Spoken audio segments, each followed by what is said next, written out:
Donc bienvenue à cette table ronde autour des questions autour de la technologie LED. C'est la technologie LED, mais comme toute forme de progrès, d'innovation technologique, pose aussi d'autres questions, d'autres, j'ai envie de dire, problématiques. Dans ce sens, c'est utile un peu pour rebondir sur l'article qui est parti sur l'AS ce mois-ci, que vous avez pu voir là en arrivant au salon. Donc ça concerne tout aussi bien le coût d'achat de ce type de matériel, la gestion des parcs matériels. Voilà, ça c'est aussi des questions sur notre futur, sur les compétences pour l'exploiter, cette technologie, et aussi pour les compétences pour entretenir cette technologie. Donc est-ce qu'une mutualisation peut encore exister avec cette technologie? Comment on peut la mettre en place? Est-ce que ça peut être des solutions à ces problématiques-là dans le sens noble du terme, du sens de réflexion? Donc voilà, donc on va échanger sur ces temps-là, on va faire un partage d'expérience, et après on se posera des questions, on essaiera d'échanger avec la salle s'il y avait des questions ou des indications, des partages d'expérience à faire. Voilà, donc voilà, elle se dérouler, et je vais laisser chacun des intervenants se présenter eux-mêmes, s'il vous plaît. Donc au premier qui parle, il y a un micro, je vous laisse prendre la parole. Bonjour. Vas-y, Hichem. Du coup, je me présente, je m'appelle Hichem, je suis chargé de développement de l'association KJBIG et coprésident de la Fédération des actions de mutualisation. Et du coup, ma réponse est oui à ta problématique. Et Bonjour à toutes et tous, je m'appelle Séverine Morin, je suis conseillère auprès de la Direction générale du Centre national de la musique pour l'innovation et les transitions écologiques et sociales. Bonjour, je suis Christophe Semichon, directeur technique du Centre culturel de Cachan, dans le 94. Bonjour, je suis Martine André, je suis créatrice lumière et directrice technique. Je suis aussi cofondatrice du site Les Archives du spectacle. Et actuellement, je fais surtout des créations lumière et des missions. Bonjour, moi c'est Xavier Ahurex, je viens de Belgique et je m'occupe du Luxembourg aussi et je fais de la distribution de produits LED. Voilà, donc on va commencer par, on va dire, pour moi, qui est le premier niveau, on va dire, mutualisation, c'est-à-dire mutualisation des achats. Faire un achat groupé pour faire des économies d'échelle, pour pouvoir négocier plus fortement auprès des fournisseurs, et aussi pour avoir essayer d'avoir une homogénéité du parc matériel sur un même territoire. Donc là, je vais passer la parole à Martine, parce que Martine, tu as participé activement à une mission dans la région Occitanie. Donc est-ce que tu peux nous faire part de ce contexte, déjà le contexte de cette mutualisation? Oui, alors c'était en 2020. Donc on a appelé ça l'opération Plan LED Spectacle Vivant Occitanie. En 2020, en plein Covid, le contexte, c'était vraiment en plein Covid. Les pays membres de l'Union européenne se sont un peu concertés pour faire un emprunt mutualisé. Il y a eu des crédits supplémentaires ensuite, les crédits REACT, pour financer des actions supplémentaires pour la sortie de crise. Donc c'était une période où il y avait quand même pas mal d'argent pour une sortie de crise et il fallait trouver des idées. Occitanie en scène, c'est l'agence culturelle régionale de la région Occitanie, qui, juste entre parenthèses, maintenant est regroupée. Les trois agences culturelles, Occitanie Livre et Lecture, Occitanie Cinéma et Occitanie en scène sont regroupées. Donc c'est l'agence unique maintenant.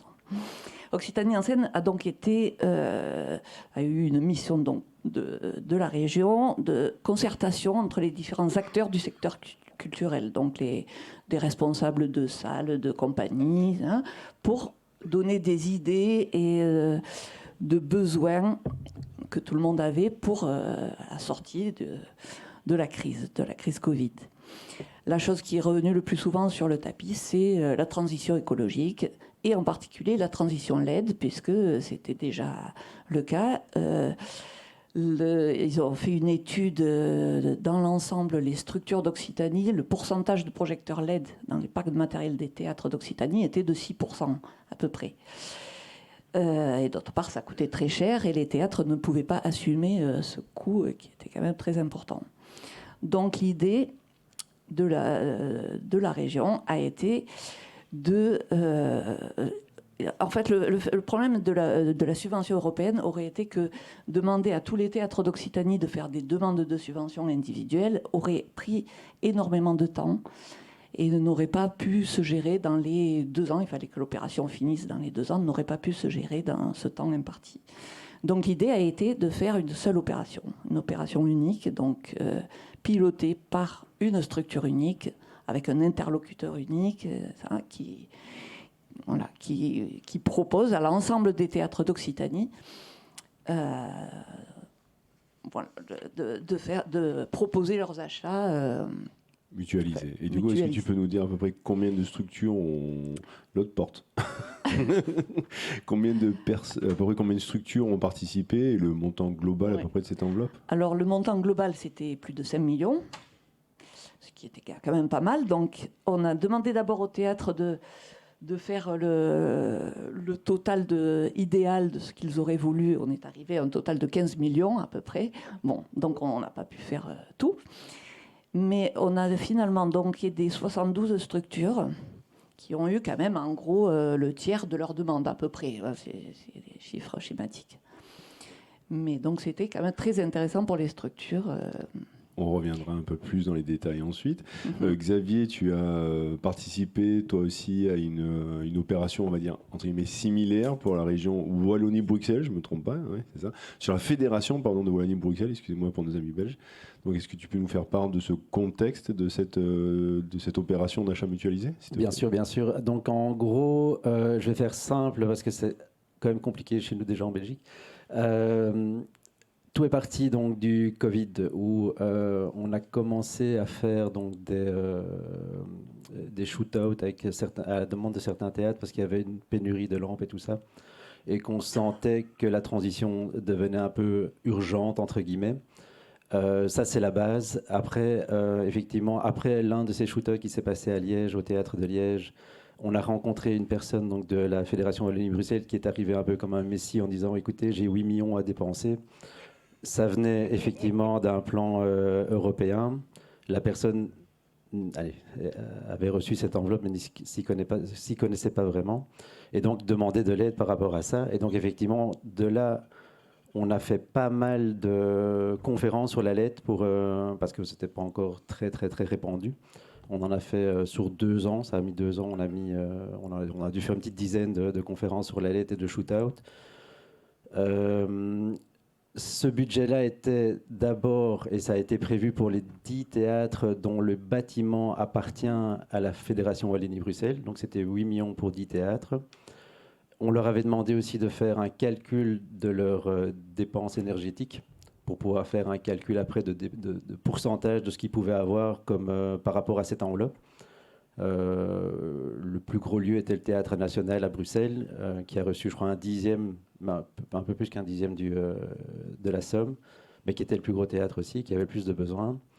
Et donc voilà, tout est parti de là. Les shoot-outs et en tout cas les conférences sont faites vraiment pour éclairer.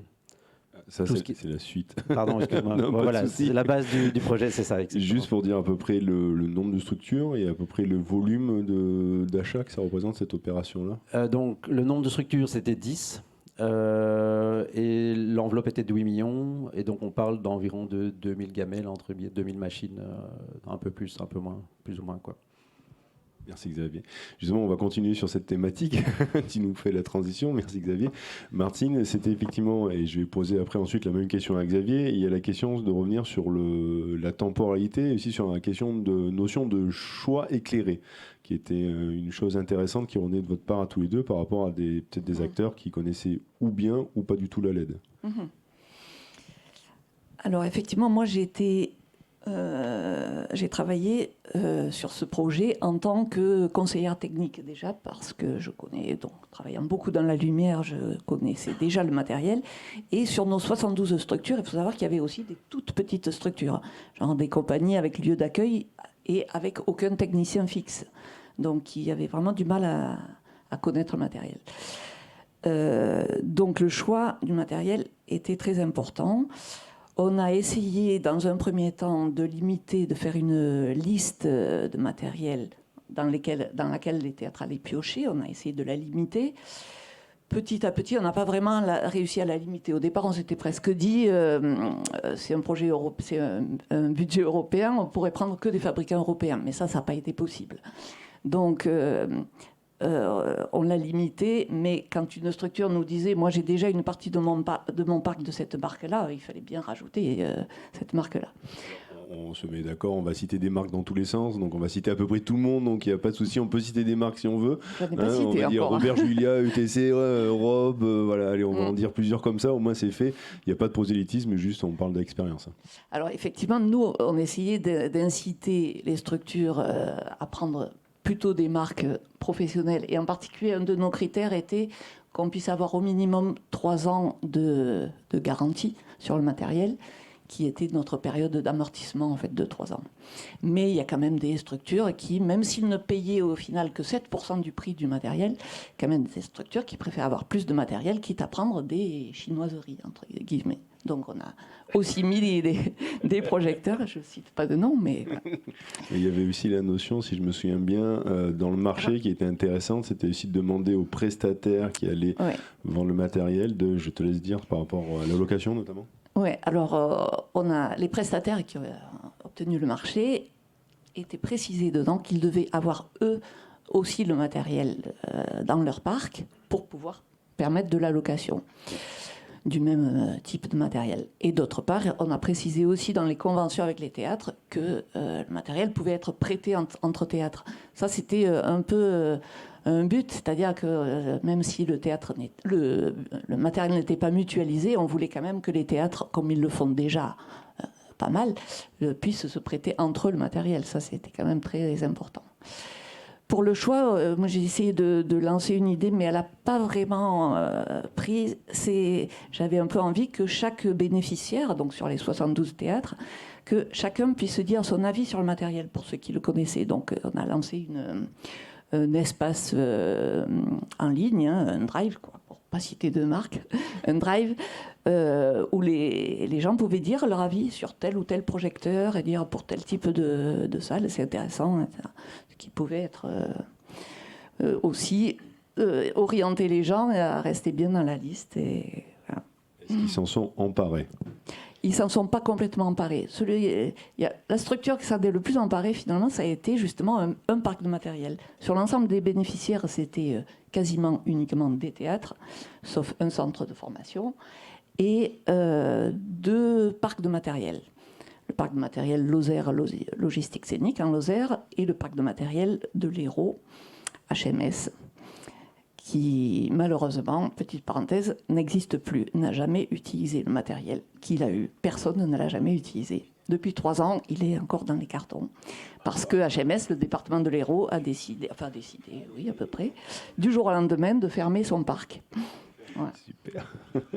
C'est la métropole qui a récupéré, mais... Alors, c'est matériel tout neuf, pas cher. Xavier, je crois que... Alors Martine, si je me souviens bien dans nos échanges, il y avait une question de temporalité qui était très courte, qui a permis, en fin de compte, d'essayer de faire un choix éclairé, mais qui a été limité dans le temps et dans la mise en pratique. Et je crois que Xavier, toi, tu as eu beaucoup plus de temps pour justement faire des présentations de produits, d'avoir des temps d'échange pour vraiment que les acheteurs, les bénéficiaires, on va dire, pardon, excuse-moi pour le terme, les bénéficiaires puissent avoir plus un choix éclairé.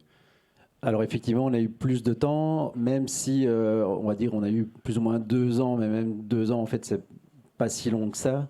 Surtout qu'il faut organiser tout ça. Donc effectivement, on a continué à faire des conférences sur la LED, principalement, même avant de faire les produits. Déjà pour expliquer les différences entre les lampes traditionnelles et la LED, ce qui était intéressant pour beaucoup de gens. Il y avait des gens qui étaient déjà plus avancés, mais pas mal de gens apprenaient en fait avec ces formations, et surtout faire la différence entre une bonne LED et une mauvaise LED, et surtout faire la différence entre la LED blanche et la LED couleur. Et on ne va pas rentrer dans les détails, mais c'est là que ça devient très compliqué. Et surtout, ce qui était très important, c'était la philosophie de longévité pour les théâtres. Alors effectivement, mutualisation, il n'y a rien de magique, rien de miraculeux. Ça n'a pas fonctionné non plus. Alors parce que effectivement, chaque théâtre a ses besoins. Il y en a qui font de l'accueil, il y en a qui font de la créa. Il y en a qui ont déjà telle marque, d'autres qui ont telle marque. Et donc effectivement, c'est compliqué de faire une mutualisation. Mais on a quand même remarqué que la route qu'on voulait prendre était dans la même direction. Donc il y a eu beaucoup moins de chinoiseries, effectivement, de notre côté. Alors, d'une part parce qu'il y avait du budget pour 10 théâtres et qu'il y avait pas mal de budget, et donc ça leur permettait de faire un choix de marque premium, entre guillemets. On ne dira pas de marque, mais voilà, c'est pas la question.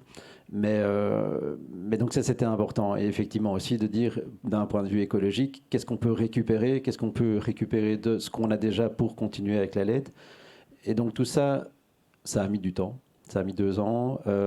Chaque théâtre a fait ses choix, de par ce qu'ils font en général, je veux dire. Et ça a mené donc aux achats, en tout cas aux envies de chaque théâtre. Maintenant, il y a un autre projet qui n'est pas fini, mais qui avait commencé avant, en parlant de mutualisation, c'est qu'on a en Belgique des centres de prêt aussi, dont un qui se trouve à Nanine, qui s'appelle le centre prêt de Nanine. C'est un centre de prêt de la Fédération Wallonie-Bruxelles, et qui, lui, en fait, prête du matériel vraiment pas cher à tout ce qui est ASBL, Association sans but lucratif. Et donc, toutes les petites troupes peuvent aller là. Et donc là, c'est encore plus un point sur lequel on travaille actuellement, sur une mutualisation qui est peut-être plus plausible, on va dire. C'est plus facile à mettre en œuvre que chaque grand théâtre qui voit venir des troupes de France, ou si on est à Bruxelles, bah, il y aura des Anglais, des Hollandais, donc ils ont d'autres demandes de matériel. Et on voit que, par exemple, à Bruxelles, ils ont fait un choix d'avoir un double kit. C'est-à-dire on peut répondre, entre guillemets, à des demandes venant de la France, mais on peut avoir une demande venant de l'Angleterre, par exemple. Donc ça a été aussi, dans le choix fait par les théâtres, quelque chose qui a été mis sur la table. Maintenant, je crois qu'au final, je pense que le choix qui a été fait était bon. Bon, peut-être, on va dire, à 90%. Il y a quand même eu, pour ma part, des choses peut-être qui sont à corriger. Mais je crois que même entre eux, sans nous, se sont vus. Alors, quand nous, on faisait des débats et des conférences, tout le monde était bienvenu, pas que ces 10 théâtres-là. Tous les théâtres et tous les techniciens étaient les bienvenus, et il y a eu du monde. Eux se sont vus entre eux, on fait des tests entre eux. Même en ayant fait ça, ils n'étaient pas d'accord. Et donc, au final, voilà, ce qui ressort, c'est, je pense, quelque chose de bien, au final, mais je crois qu'il n'y a pas de décision magique, en fait, au final, quoi. Donc, mais c'était quand même pas mal. Merci. Pour continuer sur ces échanges, on voit qu'il y a une notion de territoire et une notion de définition des besoins par rapport à un territoire. Christophe, tu as l'envie, en tout cas la volonté de porter la nécessité aussi, soyons honnêtes aussi, parce qu'il y a un coût technologique, la nécessité de porter ce genre de projet. Et voilà, et toi, quels sont les retours que tu peux faire sur la définition des besoins par rapport à un territoire donné qui est ta région, qui est sur la région parisienne? Alors, moi, je raisonne beaucoup à chaque lieu dont j'ai la charge. À chaque fois, je me rends compte, en fait, que les lieux n'ont pas forcément des capacités d'investissement qui soient extraordinaires. Là, je me suis amusé dans ma région à prendre les fiches techniques de tout le monde et à me faire un petit tableau Excel pour voir un petit peu l'état des stocks. Déjà, tu as trouvé les fiches techniques des lieux. C'est pas toujours évident. Ça, c'est un truc qu'on aborde après, je sais pas, parce que c'est surtout la mutualisation, justement. Bon, c'est là-dessus que je peux apporter mon témoignage. C'est parce qu'il y a un lien de confiance, forcément, pour la mutualisation. Mais je me suis rendu compte qu'en fait, on était tous extrêmement en retard sur notre stock de matériel. On est à 95% sans LED, ou avec très peu de LED. Que les fiches techniques évoluent beaucoup plus vite que nos stocks, que de ce fait, on va potentiellement se retrouver dans des incapacités à accueillir certains spectacles, ce que les directions artistiques ont un peu de mal à entendre en général, puisque dans ce cas-là, il suffit de louer, mais pour ça, il faut avoir le budget de location, ce qui n'est pas forcément le cas pour tout le monde. Donc, il y a pour moi une réflexion un peu globale à avoir sur ce sujet. J'aurais des questions pour vous aussi. Je ne sais pas si c'est le moment où on parle de mutualisation de prêts de matériel entre structures. Tu veux, on peut en parler.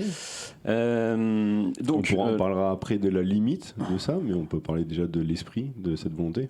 Alors, l'esprit, effectivement, c'est extrêmement pragmatique. C'est de pouvoir continuer d'accueillir les spectacles que la direction artistique nous soumet pour pouvoir voir la faisabilité.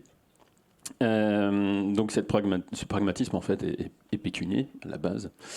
Il s'avère qu'en fait qu'en recherchant des solutions, il faut se tourner vers les voisins. Comme c'est mon cas, mon budget de location est extrêmement limité.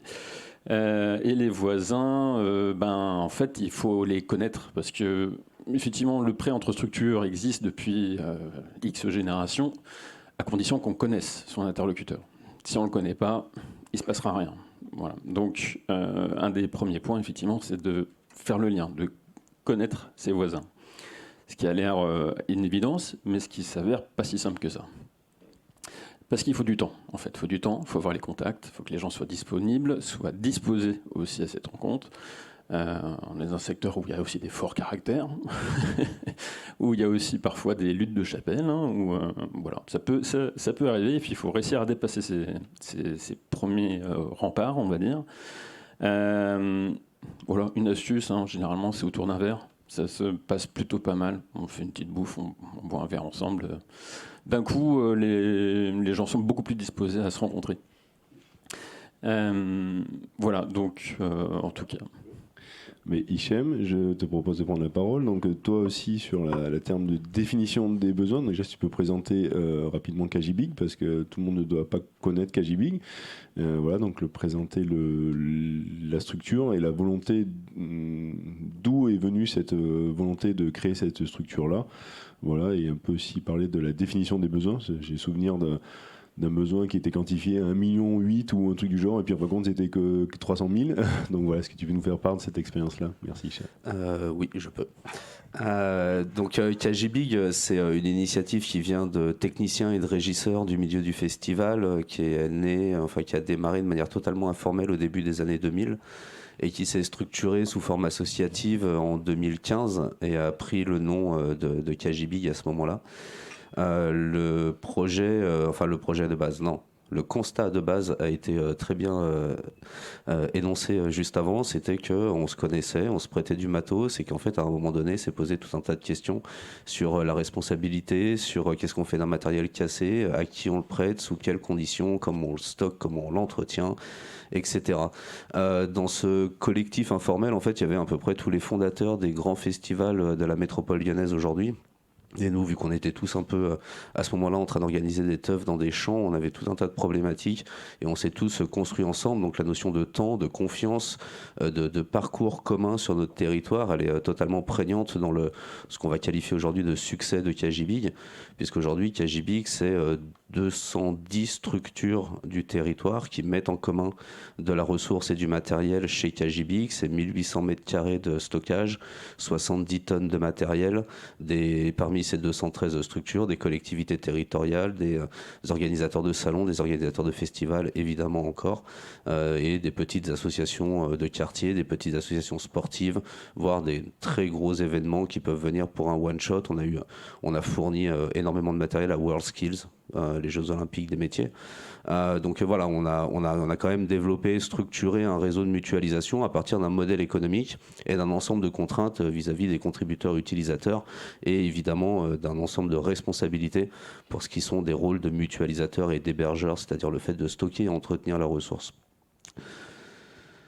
Pour la présentation de Kajibig, je crois qu'on est pas mal. On a aussi, donc là je déborde un petit peu, mais on a aussi beaucoup travaillé à la théorisation de la mutualisation, puisqu'en fait un des premiers constats qu'on a eu, on va dire fin des années 2010, voilà, c'était que la mutualisation, ça voulait absolument rien dire. Il n'y avait aucune définition, aucun encadrement réglementaire ni juridique, que c'était une espèce de flou total où chacun mettait un peu les règles qu'il avait envie de mettre avec les gens avec qui il partageait un petit peu son matériel. Donc on a créé assez rapidement les journées nationales des acteurs de la mutualisation pour aller au contact et échanger avec toutes les personnes qui en France disaient faire de la mutualisation, pensaient faire de la mutualisation et commençaient à échanger ensemble. Ces journées, on vient de faire la 7e édition il y a 2-3 semaines là. Du coup on a annoncé la création d'une fédération. Donc maintenant on va avoir une fédération des actions de mutualisation qui a pour objectif extrêmement clair de définir la mutualisation par ceux qui pratiquent la mutualisation et de porter auprès des institutions coucou le CNM. Là, en fait, du coup, un ensemble aussi de cadres réglementaires, juridiques, légaux, et en particulier, du coup, la capacité que pourraient avoir les établissements publics et les collectivités territoriales à participer pleinement aux initiatives de mutualisation de leur territoire, puisqu'il y a un ensemble de contraintes, la domanialité, le respect des contraintes financières et du contrôle de l'argent public, évidemment, qui ne sont pas négligeables. Et plutôt positives en fait dans l'absolu, mais assez freinantes dans une démarche écologique. Donc nous on en est là. Pour ce qui est vraiment de la base, si je reviens sur Kajibig, c'est-à-dire le premier constat qu'on a fait, c'est que pour déterminer une capacité de mutualisation, il fallait d'abord se projeter à savoir ce que l'on était capable de mettre en commun. Pour savoir ce que l'on était capable de mettre en commun, il fallait savoir déjà ce qu'on utilise. Et là, nous, depuis 2021, on est quand même régulièrement sollicités sur les LED et on se heurte à un gigantesque problème, c'est que personne n'est capable de nous dire ce qu'il utilise. Personne n'a jusqu'à aujourd'hui véritablement mesuré la fréquence d'utilisation, la durée d'utilisation, la régularité d'utilisation du matériel qu'il a en fixe dans sa salle. On va y venir. Ah, pardon. Non, mais il n'y a pas de souci. On va y venir sur les limites, vous inquiétez pas. Et juste pour revenir sur l'exemple du coup que tu m'avais... voilà, je suis parti trop loin. Et en fait, on a eu cette problématique, on l'a fréquenté cette problématique vraiment lors de la loi AGEC sur les contenants alimentaires. C'est-à-dire qu'à un moment donné, on a dit à tous les festivals, c'est fini les contenants jetables, il faut passer aux contenants alimentaires réutilisables. Et là, nous, on a tout notre réseau qui s'est tourné vers nous et qui nous a dit j'ai besoin de temps, j'ai besoin de temps, j'ai besoin de temps, j'ai besoin de temps. On est monté donc à 1 million de contenants en demande sur le territoire. Et en fait, en retravaillant avec eux, en prenant le temps de dimensionner véritablement déjà la nature même du contenant, de savoir exactement qu'est-ce qu'on entendait par contenant alimentaire, et surtout en planifiant l'usage, du coup, en regardant vraiment les dates auxquelles ils en avaient besoin, la facilité de rotation, les potentiels conflits d'usage, etc. En fait, on est retombé à 100 000. Et du coup, à partir de 100 000 contenants alimentaires, on a couvert le million de demandes et donc potentiellement les 3-4 millions d'usages réels de ces contenants alimentaires. Oui, c'est très important. J'ai oublié de mettre un point à ma phrase. Non, j'ai compris quand tu as pris la respiration, j'ai compris que tu t'étais arrêté. Mais effectivement, c'est très intéressant la notion de définition de besoin. Je pense que c'est une notion essentielle dans l'idée de la mutualisation. C'est sans définition des besoins.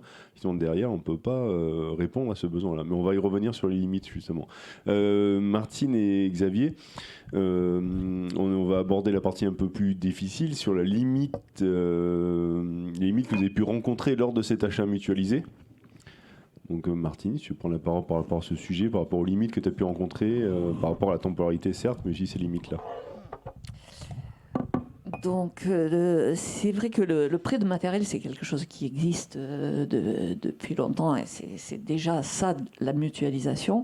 Le prêt de matériel, moi si je vois mon expérience au 13 Vents, on a toujours fait beaucoup de prêts de matériel, mais on en faisait encore plus au tout début. C'est-à-dire que nous, au 13 Vents, on avait vraiment une saison et ensuite il y avait les festivals. Et franchement, entre la fin de la saison et les festivals, tout notre matériel, mais dans notre parc déjà, on avait le parc de Montpellier Danse qui était dans le parc des 13 Vents. Et dès que Montpellier Danse démarrait, on sortait tous les projecteurs, tous les gradateurs. Même les gradateurs n'étaient que des gradateurs mobiles. Et on sortait tout. Et après, quasiment tout allait au Festival d'Avignon. Le Festival d'Avignon récupérait tout le matériel de Nanterre, tout le matériel des 13 Vents et certainement d'autres théâtres. Et là, déjà, je pense qu'on en prête de moins en moins. Et je pense qu'il va y avoir une difficulté avec les projecteurs LED. Difficulté due au fait que les projecteurs LED sont plus fragiles et qu'on a plus de réticence à les prêter si on ne connaît pas les gens, si on ne sait pas s'ils savent bien l'utiliser, etc. Par leur fragilité, le fait qu'ils soient difficiles, il faut des personnes expérimentées, mais en plus, les personnes expérimentées vont prendre les projecteurs LED, vont bouger tous les paramètres à l'intérieur, et quand tu les récupères, il te faut un travail pas possible du coup pour bien tout retrouver, avec des risques d'erreur, d'oubli, etc. Donc voilà, je pense que plus le matériel est technologique, plus on aura des réticences à le prêter. Et en même temps, plus il est cher et plus il faut le mutualiser. Ouais. Donc ça, c'est vraiment... Alors après, il faut peut-être mutualiser en même temps une personne qui soit, voilà, qui se charge vraiment de tout ça et qui suive le matériel. Qui suivent avec le matériel, peut-être. Xavier, toi, de ton expérience, les limites de cette mutualisation dans le...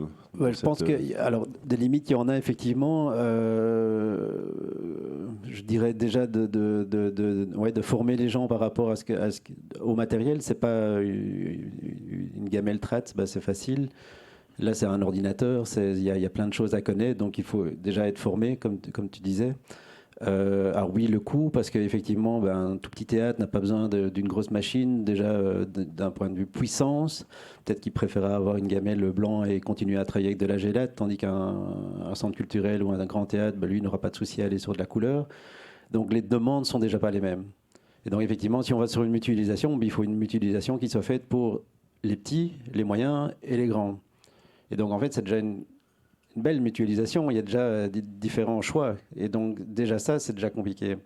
Et donc, alors oui, il y a des demandes, effectivement, de chaque théâtre a ses demandes. Alors il faut, je pense, de nouveau... Alors, je pense pas avoir... allez, je veux dire la science infuse, mais c'est pas du tout. Mais je crois qu'il faut regarder dans une même direction. Je crois que les marques doivent regarder dans une même direction.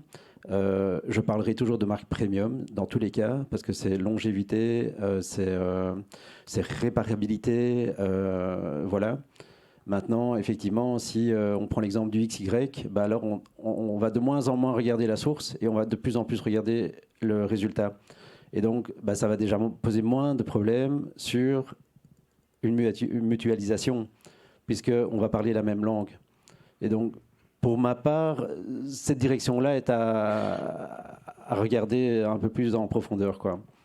Maintenant, de là à dire que ce sera l'avenir, ça je ne sais pas, mais regardons moins les sources et regardons plus le résultat et voilà, de parler d'une même langue en fait. Ouais, mais, on changer de focale, quoi. Oui, mais je crois que c'est important parce qu'il y a tellement de choses qui sortent tout le temps, et en fait le problème c'est ça, il y a trop de choix, il faut faire des choix. Alors déjà, pour ma part, on parle de chinoiserie, mais elles sont nécessaires aussi pour certains endroits parce que une tout petite ASBL ne sait pas se payer des marques premium. Et donc effectivement, il y a où le privé ne peut pas se payer ça. Et donc, elles ont leur place, mais dans une idée de mutualisation du secteur, pour moi, elles l'ont moins. Et donc, ça reste toujours une question d'écologie aussi. Je veux dire, si on achète une machine, c'est important que si je l'achète maintenant et que j'en veux la même dans 10 ans, que ce soit possible. Alors, de moins en moins, ça l'est. Mais il y a quand même des marques qui ont une philosophie de voir à long terme. Et ça reste important, surtout quand c'est des montants qui sont bien plus élevés qu'avant. On parle d'une machine qui est 10 fois plus chère parfois, qui fait beaucoup plus, on est tout à fait d'accord. Et de nouveau, on pensait... Et ça, c'est aussi un autre débat, mais on ne va pas rentrer là-dedans, mais on pensait utiliser moins de machines, mais en fait, on en utilise de plus en plus. Et c'est ça aussi le souci. Et donc voilà, après, je ne voulais pas passer, on peut y passer des heures, mais donc voilà, il faut faire un choix à un moment. Je crois qu'il faut faire un choix de raison, il faut faire un choix écologique, il faut faire un choix de vision, de direction. Alors, on ne peut pas tous aller sur le point A, on prendra des points, mais dans la même direction. Et ça, je pense que si on commence et que les marques jouent le jeu aussi, ça commence. On n'y est pas encore, mais si on regarde le résultat qu'on veut et puis la source, déjà on peut mélanger les sources pour avoir un même résultat. Et ça veut dire qu'une mutualisation est beaucoup plus facile. On verra ce que l'avenir dira, mais voilà. Oui, c'est un vrai changement de focale pour moi. C'est vraiment d'arrêter d'avoir des guerres de... Je crois que Martine, tu parlais un peu aussi des guerres, et toi aussi Xavier, un peu des guerres de paroisse, quoi. Moi je suis ETC, moi je suis Robert Julia, moi je suis ci, je suis ça, et du coup j'ai pas acheté un autre modèle parce que je peux pas les utiliser en même temps que les sources que j'ai déjà, quoi. Et surtout que, pardon, excuse-moi, on peut réutiliser des optiques d'Intel si on achète de la LED, on peut réutiliser tous les accessoires d'Intel si je passe en LED. Donc ça c'est déjà très bien d'un point de vue écologique. Mais si on pouvait utiliser les deux et avoir le même résultat, et là on est encore plus, c'est encore mieux, quoi, je veux dire. Et donc c'est vraiment cette vision-là de dire, voyons le résultat bon, il faut que tout soit calibré, il faut que ce soit, on parle d'un même espace colorimétrique, on est tout à fait d'accord. Mais pour moi, ça a un réel intérêt, quoi, je dirais, ça facilitera le travail de pas mal de gens. Moi, je veux juste rajouter... le fait qu'on soit en cours de transition fait quand même aussi que les compagnies créent, donc si elles créent dans un théâtre avec des projecteurs LED, vont vouloir tourner avec ces projecteurs LED.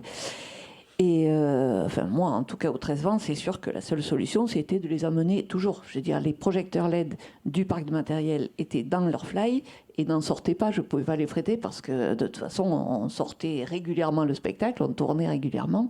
Donc, il n'était pas possible de les prêter entre deux dates. Voilà, donc c'est une limite aussi importante.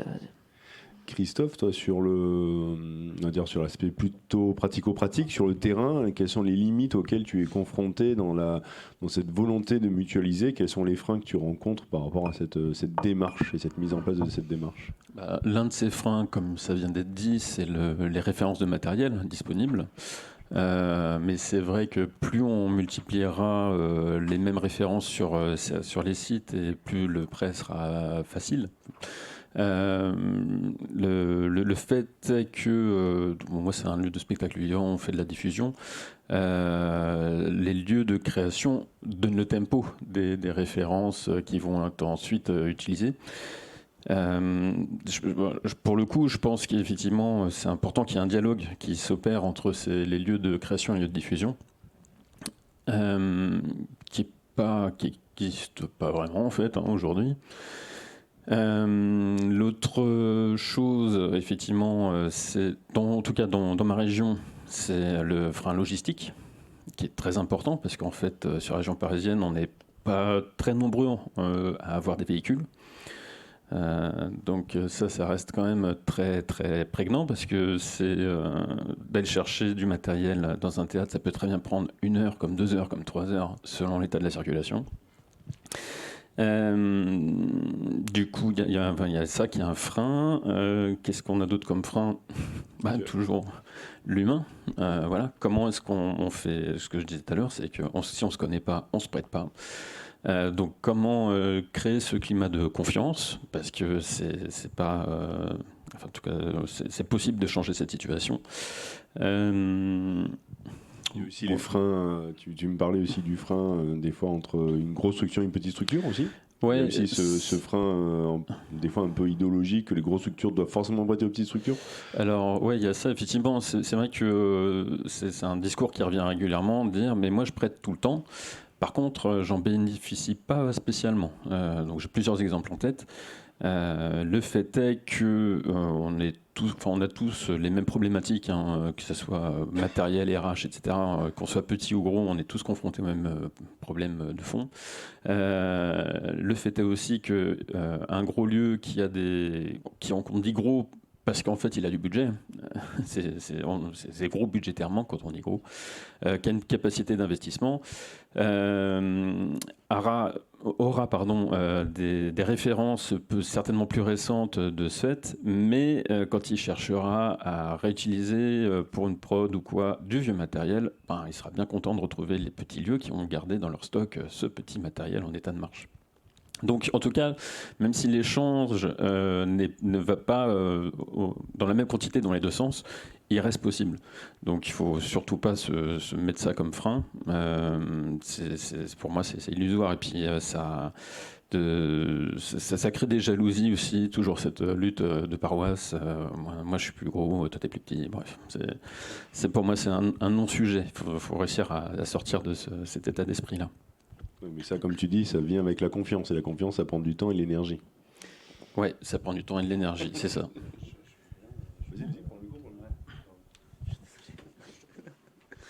Je vais essayer de le dire avec le maximum de diplomatie dont je suis capable. Il y a beaucoup d'idées reçues dans ce que vous venez de dire. En l'occurrence, j'ai 25 ans de pratique en mutualisation. La capacité à échanger du matériel entre des gros et des petits n'est absolument pas un problème. D'accord.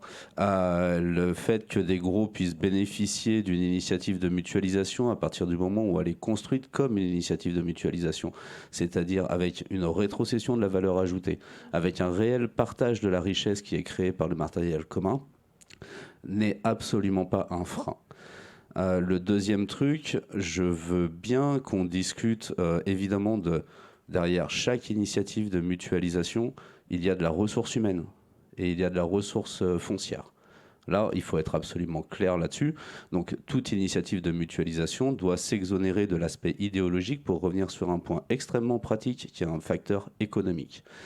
À partir de là, une fois qu'on a dimensionné le modèle économique en partant d'une typologie de matériel, quelle qu'elle soit, toute initiative de mutualisation peut se rentabiliser et être au bénéfice de ses contributeurs utilisateurs si on n'a pas perdu de vue que la base pour accéder au parc est d'y avoir contribué, financièrement ou matériellement. Donc en fait, là, il y a beaucoup d'idées reçues. Et que j'entends complètement, vraiment, enfin, je ne remets pas en cause les expériences qui ont été citées. Pour le coup, je suis allé accompagner en Belgique le groupement des théâtres sur les initiatives de mutualisation pendant plusieurs mois. Donc, je vois bien, en fait, tous ces freins, en ayant capacité de les lever par le travail, par l'accompagnement, par la formation autour de la thématique de la mutualisation, et surtout, encore une fois, en revenant à ce qu'est une initiative de mutualisation, à l'essentiel. Une initiative de mutualisation, c'est pas du troc, c'est pas de la location solidaire, c'est pas du prêt gratuit, d'accord ? Une initiative de mutualisation, c'est un modèle économique qui est structuré autour de la gestion de la ressource, c'est-à-dire diminuer la quantité de ressources nécessaires pour couvrir les besoins d'un écosystème en créant de la valeur ajoutée, c'est-à-dire en pérennisant la capacité de ces initiatives économiques à avoir une activité et à salarier ses salariés. Pardon, je fatigue. Voilà. Donc il faut vraiment du coup faire attention sur un certain nombre des éléments. Je reviens sur l'essence absolue d'une initiative de mutualisation, dimensionner les besoins. C'est-à-dire en fait aujourd'hui, et vraiment je veux revenir là-dessus, je vais finir ma phrase de tout à l'heure. Nous, depuis 2021, on est sollicité sur de l'achat collectif de matériel LED. On le refuse systématiquement parce qu'aucune des structures qui nous a sollicité n'a été en capacité de nous donner un inventaire d'usage réel de son matériel. Il a fallu qu'on prenne le truc à bras-le-corps. Du coup, on a produit un prototype du coup, de boîtier pour permettre de mesurer les flux DMX en sortie de table. Ça n'existe pas. Il n'y a personne, aucun fabricant, aucun constructeur qui a été en capacité de nous dire aujourd'hui, mon ordinateur qui gère l'intégralité de ces lights est capable de me sortir l'usage réel de chaque flux DMX. Ça nous a pris 2 jours. D'accord ? Donc, en fait, à un moment donné, il n'y a pas cette volonté réelle de mesurer, en fait, l'utilisation des parcs. Il y a juste cette volonté, et je le dis, c'est là où, du coup, je fais maximum de diplomatie possible. Il y a quand même le délire de une espèce d'argent gratuit qui tombe. Et donc, en fait, avec cet argent gratuit, je vais acheter le matos qui me fait kiffer sans m'être posé la question de mon besoin réel.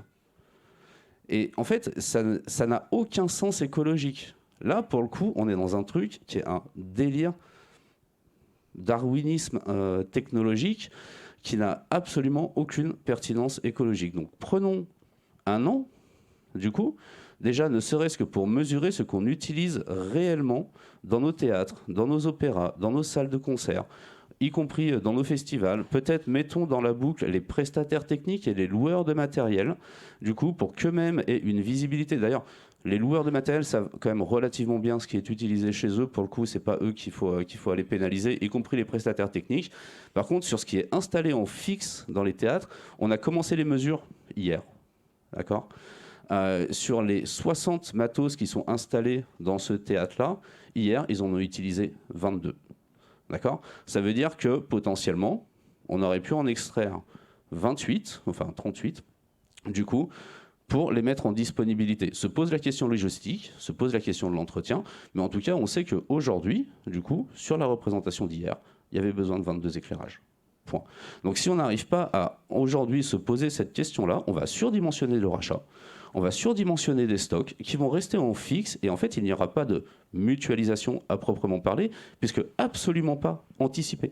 Il y aura uniquement un surdimensionnement des parcs et une consommation de ressources naturelles qui est absolument délirante. Et tout à l'heure, on a parlé des garanties de fabricants à 3 ans, à 4 ans.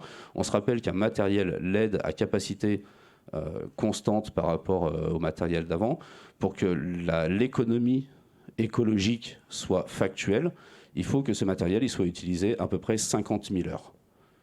D'accord ? Donc en fait, s'il n'est pas utilisé 50 000 heures, du coup, il n'y a aucun gain écologique sur ce changement.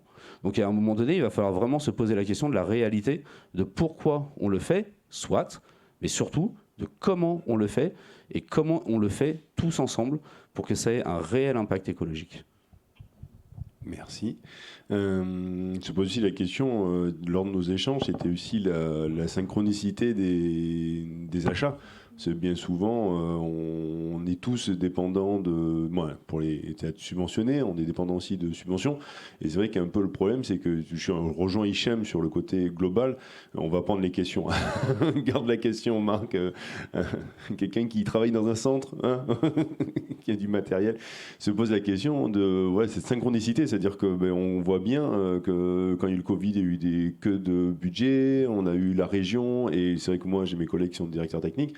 Moi, ça m'est arrivé en tant que cadre technique de claquer 150 000 euros en moins de 3 jours et demi.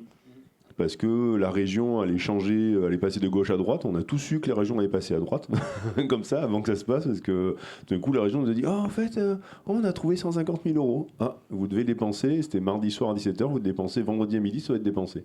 Donc voilà, elle n'a aucune réflexion. Donc c'est pas pour nous dédouaner, mais je pense qu'il faut aussi encore aller plus haut, c'est-à-dire que les tutelles arrivent à se concerter, et tu as la région qui tire, tu as la mairie qui tire, tu as le département qui tire, tu as la DRAC qui tire.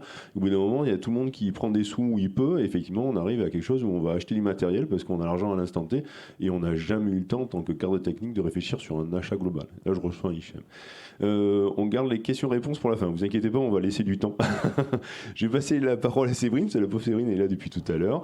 Et nous présenter un peu le CNM sur le... Je sais que vous êtes, lors de nos échanges, je sais que le CNM porte de nombreux projets, notamment de mutualisation, mais en fin de compte, assez peu, d'après ce que tu m'as dit, tu me corriges si j'ai fait une erreur, sur le domaine de la technologie, parce que là on parle de la LED, hein, c'est bien, mais quand on a échangé avec Hichem et d'autres personnes, effectivement on se pose la même question, j'achète un système à l'acoustique, moi j'ai de l'Amadeus, moi j'ai une autre marque, comment je peux me prêter aussi, donc le matériel son rejoint aussi, on va parler plutôt là de matériel dit technologique.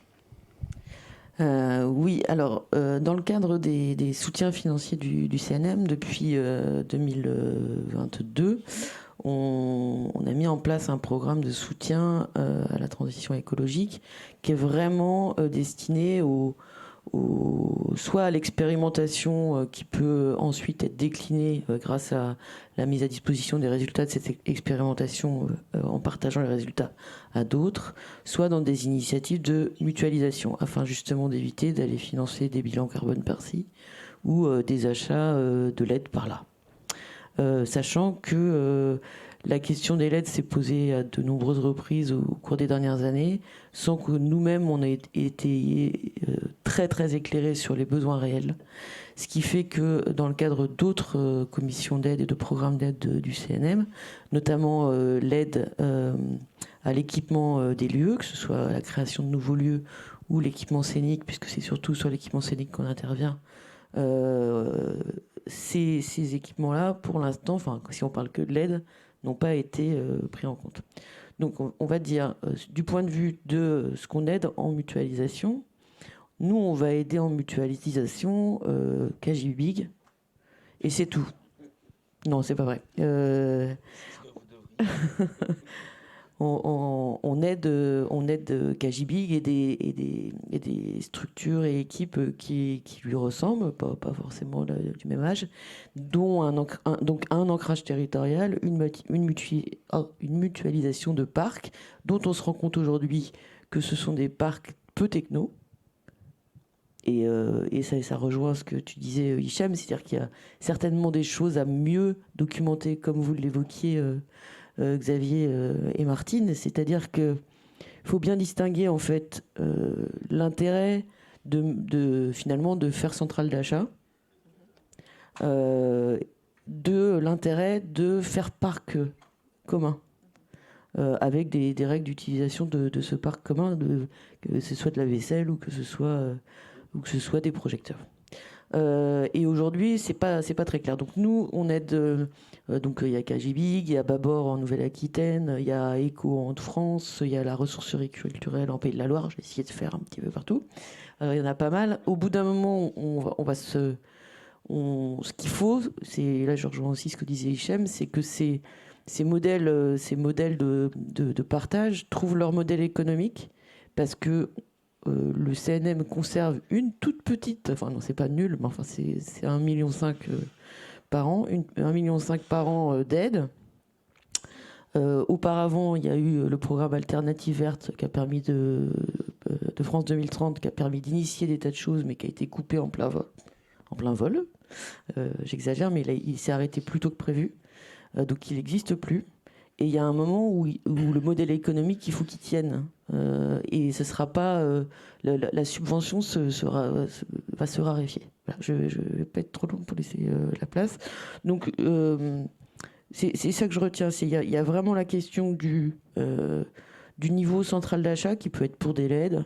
Il y a une autre initiative, par exemple en Nouvelle-Aquitaine, où ils se sont mis ensemble pour trouver un fournisseur énergétique pour les lieux du territoire. Et c'est de se dire, ok, si on vient à plein pour négocier, pour avoir de l'énergie plus décarbonée, et pour avoir une énergie moins chère pour nous tous, mettons-nous ensemble. Pour autant, ils n'ont pas créé un compteur commun d'énergie. C'est ces différents niveaux qu'il faut voir, et c'est vrai que c'est là où le modèle économique y tient.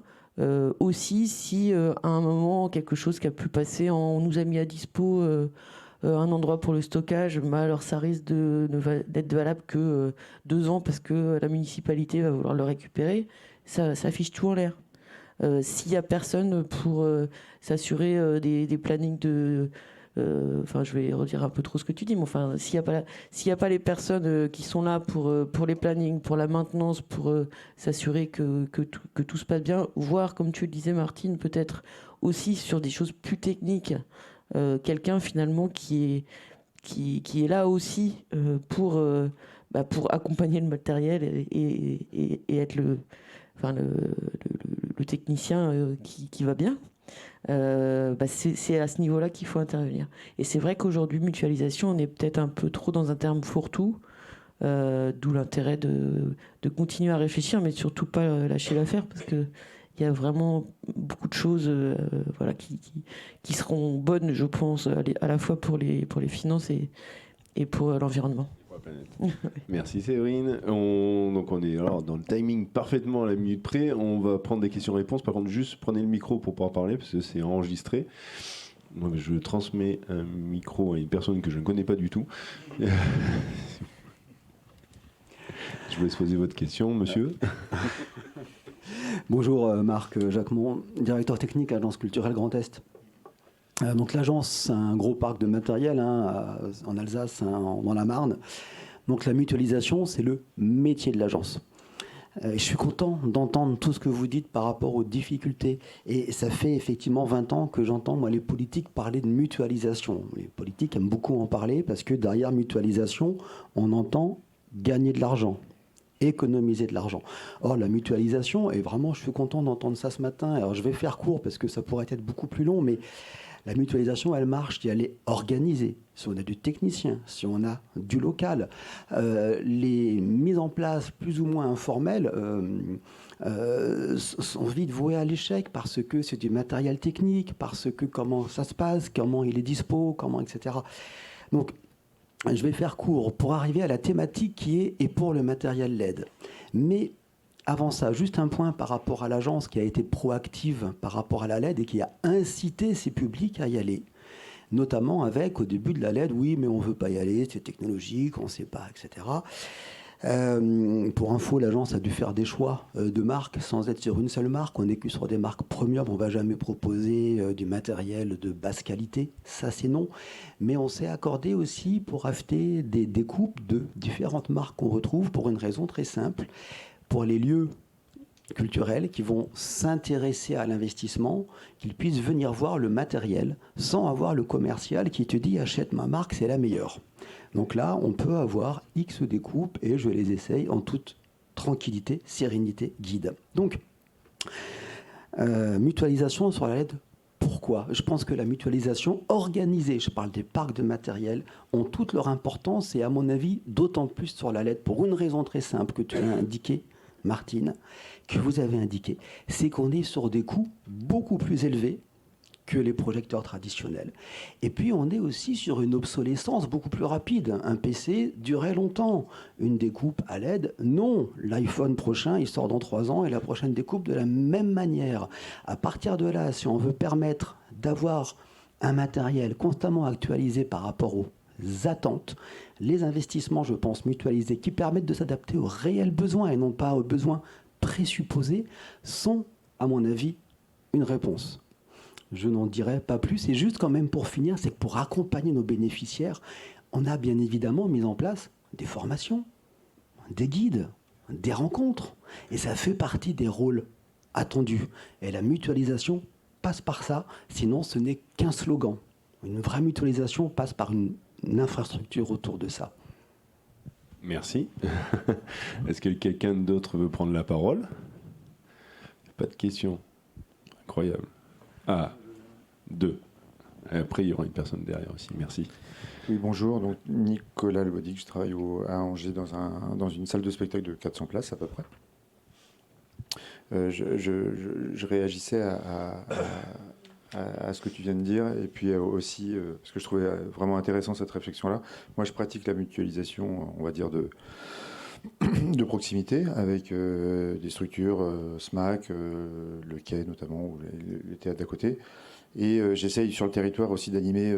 On n'est plutôt pas en retard sur la LED notamment. On a plutôt avancé parce que moi j'ai la possibilité d'avoir j'ai un budget pérenne tous les ans, donc c'est pas énorme, mais ça me permet de faire un PPI sur 10 ans, de pouvoir construire, on va dire, mes choix technologiques et avancer comme ça.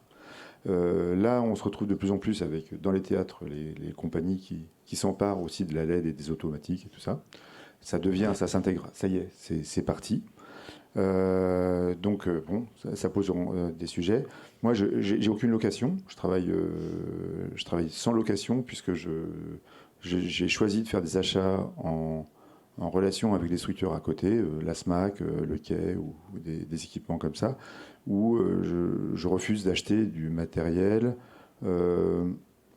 qui ne va pas être au moins chez un voisin, y compris pour les autos, de façon à pouvoir ponctuellement compléter, parce que j'ai pas les moyens d'avoir un parc qui va jamais servir en fait.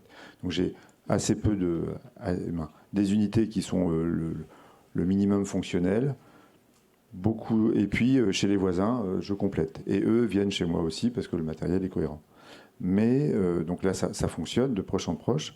J'ai senti quand même que c'est super compliqué avec d'autres structures.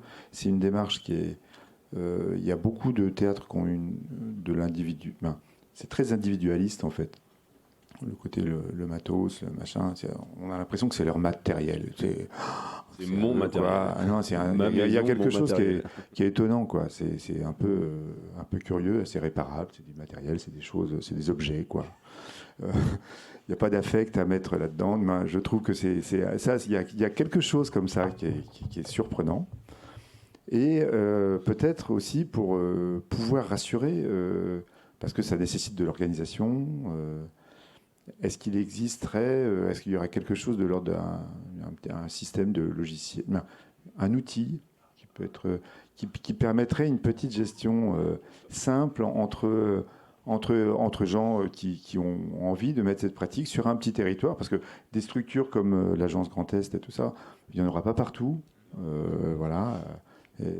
On aimerait bien, mais comment faire quand on a envie d'être en bonne intelligence sur un département, d'animer avec un peu de temps, voilà. On va laisser. Merci pour ton témoignage. On va se tutoyer. Hein. On va pas faire semblant de se vous voyez les uns les autres. Merci pour ton témoignage. On va laisser Hichem répondre rapidement. Et après, on prendra une dernière réponse et on finira un peu en retard. Les JTSE nous ont donné 5 minutes de plus, gentiment. Je vais faire une réponse. Je vais essayer de faire rapide. Donc, j'entends la question du logiciel qui permet de gérer plus facilement le truc. Il se trouve que nous, on a touché un PIA 4 avant qu'il ferme le PIA 4 pour développer ce logiciel. En l'occurrence, on est en train d'y travailler. Je veux juste rappeler quand même un truc, c'est que le logiciel, c'est le toit de la maison. Le premier truc à faire, c'est de creuser les fondations et de monter les murs. Une fois qu'on a déjà construit une petite structure qui tient à peu près la route, on peut venir poser un logiciel par-dessus qui va venir fluidifier, potentiellement augmenter l'habitabilité et le confort. Mais en fait, il faut d'abord commencer par creuser creuser les fondations. En l'occurrence, Kajibig aujourd'hui est la fameuse demain, parce que ça fait partie des choses que Kajibig va lâcher au bénéfice de la fameuse, propose des accompagnements à la structuration de réseaux de mutualisation, propose des formations des acteurs pour pouvoir gérer, passer à l'échelle sur ces initiatives de mutualisation. Aujourd'hui, c'est à peu près les seuls. Il y a évidemment, il faut que je le cite quand même, la ressourcerie culturelle de Montaigu aussi, qui fait des accompagnements aussi et qui aide à la structuration des réseaux. Donc en fait, aujourd'hui, moi, mon conseil, c'est d'abord déjà potentiellement de se tourner vers nous, entre guillemets, que ce soit la ressourcerie culturelle, Kajibig ou à terme la Fédération des actions de mutualisation, pour qu'on puisse venir vous accompagner. Il se trouve qu'en l'occurrence, on a parmi nos cofondateurs le SAS, qui est à Angers. Du coup, donc on est assez régulièrement présent sur place. Voilà, mais en fait, il faut vraiment construire. Prendre le temps, creuser les fondations, monter les murs, et après des logiciels informatiques, des facilitateurs numériques, il y en a en fait. Merci Hichem. Une dernière question. Bonjour, Michael Varagnac-Car, je suis notamment le fondateur de Tilt, qui est une plateforme de gestion technique et qui a notamment pour ambition à terme de faciliter la mutualisation entre lieux culturels. J'aurais bien aimé justement, et ça rebondit sur ce que vous venez de dire, merci déjà pour vos interventions qui sont hyper enrichissantes, j'aurais bien aimé vous entendre, notamment Christophe et Martine, sur la question justement effectivement de la mesure aujourd'hui de l'utilisation des parcs matériels dans les lieux culturels. Vous l'avez évoqué sur la difficulté aujourd'hui déjà à connaître les fiches techniques des uns des autres et puis savoir comment est utilisé le matériel et donc comment il est disponible avant même du coup de pouvoir faire de la mutualisation et des outils du coup qui sont mis en place aujourd'hui dans les lieux par rapport à cette mesure, à cette gestion quotidienne du matériel. Merci. Alors, nous, on était, la première fois qu'on s'est réunis, là, c'était en juillet dernier, on était 16 lieux à peu près, du petit lieu au plus grand. Là-dessus, en fait, il y a plusieurs choses qu'il faut mettre, qu'il faut établir, y compris une charte du prêt. Alors, moi, je trouvais ça super intéressant, la notion de mutualisation. C'est-à-dire que moi, je l'ai mal comprise, la notion de mutualisation. Moi, je suis sur du prêt, je ne suis pas sur la mutualisation. Donc, c'est-à-dire que là, tu es sur une réflexion qui est encore en amont, qui est passionnante. Mais moi, c'est une question que je voulais vous poser à tous les trois. C'est, vous avez créé une centrale d'achat pour pouvoir faire vos investissements. Je digresse vite fait, hein, mais c'est... Parce que, en fait, selon les structures, et je répondrai à Mickaël après, c'est de se dire, on a des statuts différents, on a des manières d'investir différentes. Comment est-ce qu'on conjugue tout ça ensemble sans centrale d'achat?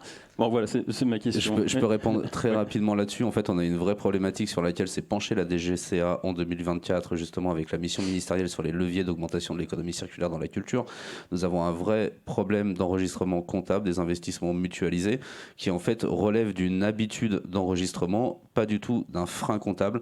C'est-à-dire qu'on pourrait tout à fait amortir dans sa comptabilité un prorata d'actifs géré par un tiers. Donc, en fait, cette problématique ne nécessite pas une centrale d'achat. En fait, ça nécessite d'une structure hébergeuse qui soit le tiers de confiance, qui puisse procéder à l'acquisition avec les investissements des autres. Mais il faut trouver le comptable en face qui accepte la logique d'amortissement d'un prorata d'actifs et c'est tout à fait envisageable, tout à fait possible et il n'y a aucun frein légal à ça. Ok. Alors, donc pour revenir à la question, en fait, la base, en fait, c'était d'établir une charte du prêt. Comment est-ce qu'on prête? Qui est en responsabilité du prêt? Parce que pour rebondir sur ce que tu disais tout à l'heure, la problématique, c'est qu'on prête du matériel qui est coûteux, qu'on n'a pas beaucoup. S'il y en a un qui tombe en panne, en fait, c'est nous qui sommes emmerdés pour le spectacle d'après. Si les autres ne peuvent pas pallier à ce manque de matériel, c'est-à-dire que je vais passer par une location et forcément, c'est moi qui devais voir lui. Donc, c'est déshabiller Paul pour habiller Jacques, ça ne marche pas. C'est un frein. C'est un frein parce que ce matériel est précieux, il est rare, donc précieux. Donc dans cette charte, en fait, c'est l'emprunteur qui est en charge de tout. Le prêteur, lui, il rend service. C'est gratuit. Il n'a à s'occuper de rien. Pour que le prêt se fasse dans de bonnes conditions, il faut que l'emprunteur assure avoir une assurance. Donc il justifie son assurance. Il faut que cette assurance, idéalement, rembourse à valeur d'achat et pas à l'Argus. Parce que sinon, c'est que dalle. On ne peut pas racheter le matériel.